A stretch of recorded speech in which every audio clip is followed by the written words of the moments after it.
Tervetuloa taas tänne Leffahullu YouTube-kanavan pariin. Tällä kertaa jatketaan taas Leffahullun uutisnurkkaa. Tällä kertaa aiheena hallitus leikkaa elokuvan rahoituksia.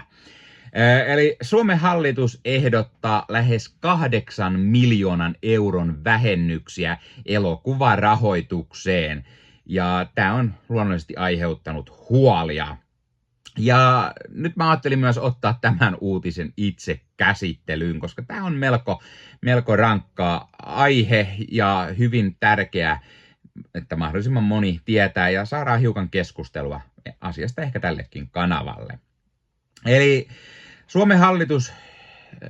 Suomen hallituksen ehdottama lähes 8 miljoonan euron vähennys kansalliseen elokuvarahoitukseen on käynnistänyt tärkeän keskustelun meidän maan kulttuuri- ja luovien alojen tulevaisuudesta. Elokuva-ala ei ole vain taiteellisen ilmaisun lähde, vaan myös työllisyyden, yrittäjyyden, innovaatioiden ja paikallisen elinvoiman moottori koko maassa. Tukien ansiosta suomalainen elokuva-ala on kasvanut elinvoimalliseksi teollisuudeksi.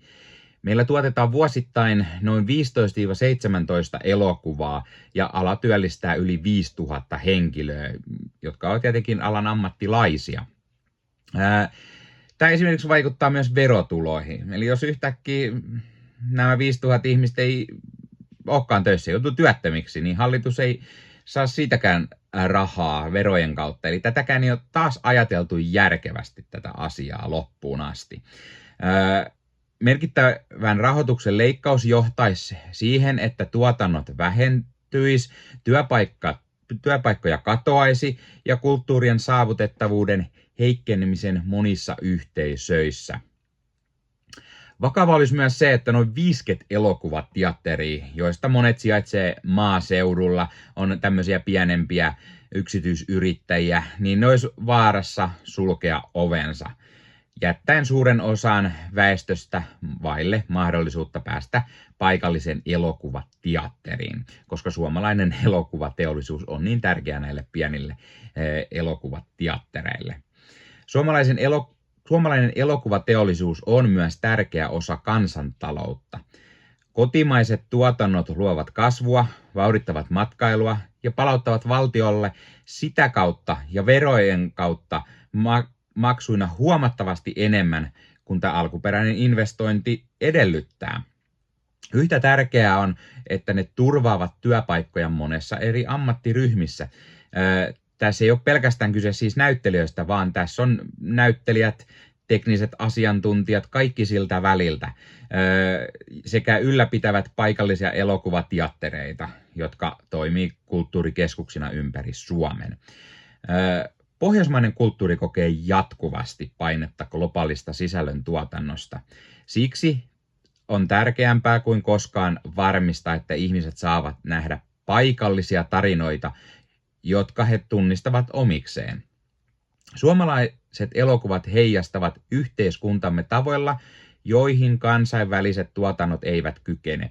Ne vahvistavat kulttuuria, yhteenkuuluvuutta, luovat yhteisymmärrystä ja tarjoavat näkökulmia historiamme syventäen ymmärrystämme nykyhetkestä. Ja eihän kukaan muista Pohjoismaista pysty tekemään suomalaisia elokuvia. Siis vain suomalaiset voi tehdä suomalaisia elokuvia ja ymmärtää sitä kaikkia pirun sisukkuutta esimerkiksi. Näiden tarinoiden tukemisen vähentäminen olisi väärä suunta. Muualla Pohjoismaissa trendi on päinvastainen. Tanskassa, Norjassa, Ruotsista vahvistetaan parhaillaan kotimaisen elokuvan tukemista investointien houkuttelemiseksi ja kulttuurisen äänen voimistamiseksi kansainvälisesti. Eli mennään ihan eri suuntaan kuin meillä täällä Suomessa.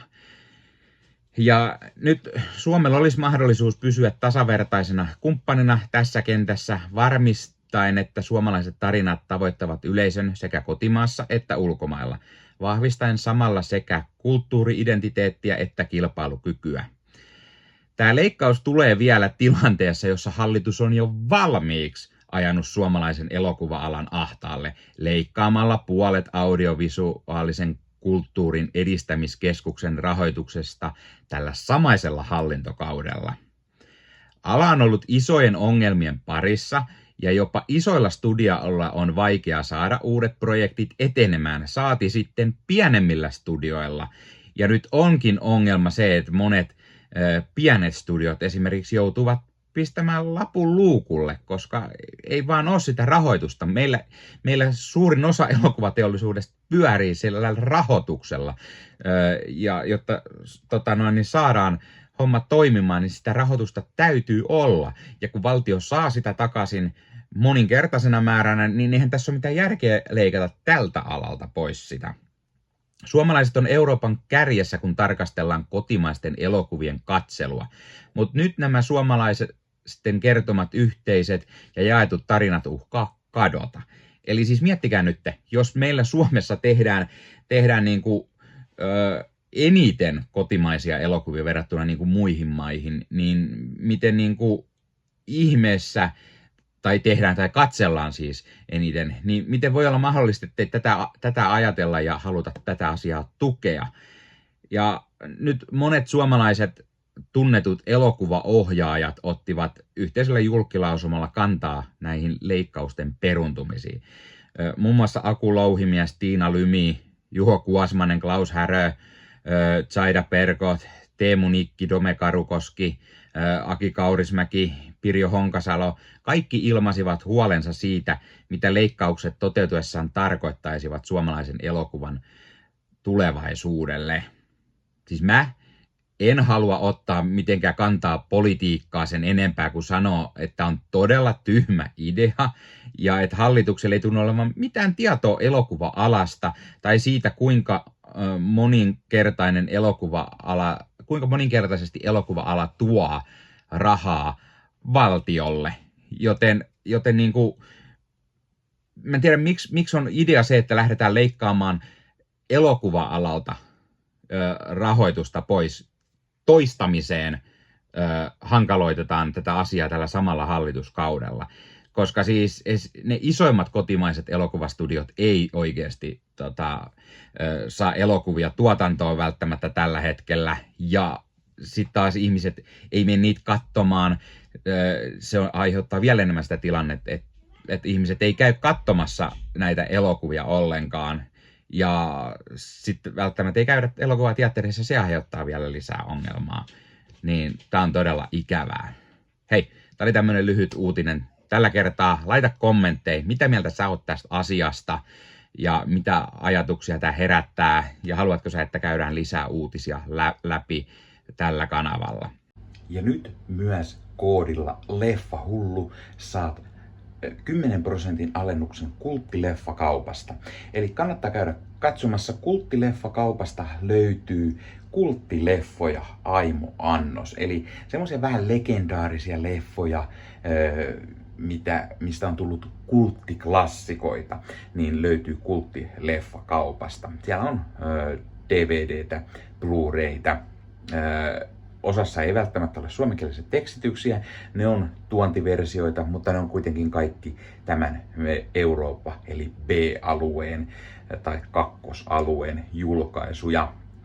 Kannattaa käydä katsastamassa ja tosiaan koodilla LeffaHullu yhteen kirjoitettuna ja isolla saat 10% alennusta sitten loppusummasta. Eli kannattaa käydä tilailemassa itselleen kulttileffoja.